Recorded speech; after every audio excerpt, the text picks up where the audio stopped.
So there's a lot of times that we can be in a situation that it doesn't look like what God has promised us. Like you're going through a lot and you be like, but God, you promised me this. You said in your word you're going to give me this. Do you get? But because of you being steadfast and trusting his promises above these noises, above your circumstances, above your situation, above what is going around, that is what faith is.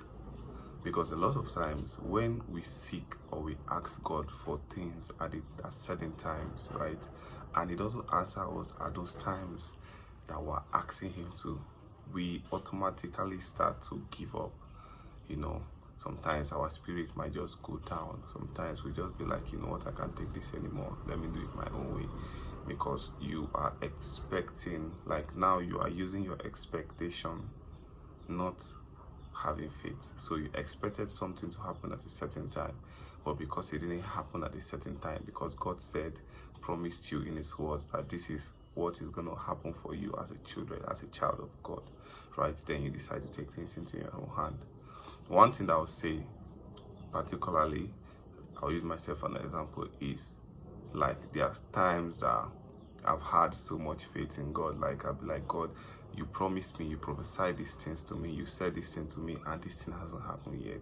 And there was a time last year that I really crashed out really big. I'd be like, God, I thought you said like it was time for this stuff that you promised me to happen, and it got close to the point, and before you know, it didn't happen again. I said, but God, why are you doing me like this? Now you promised me, I've been saying this to me, why this not? I crashed out, like I almost be like, oh my God, I'm not doing this anymore. But another thing is also having people around you that can help activate your faith, because there are times, like many people might not say it, but there are times as a Christian that your faith will run low. Do you get? But if you have a community, if you have a friend, someone that you can always be like, you know what, this is too much for me to handle, I don't know what to do, and you talk to them, like just them reminding you of God's love, reminding you of his word in the scripture, reminding you of the word over your life, can be what you need at that moment to reignite your faith, to refire you to keep going. You get?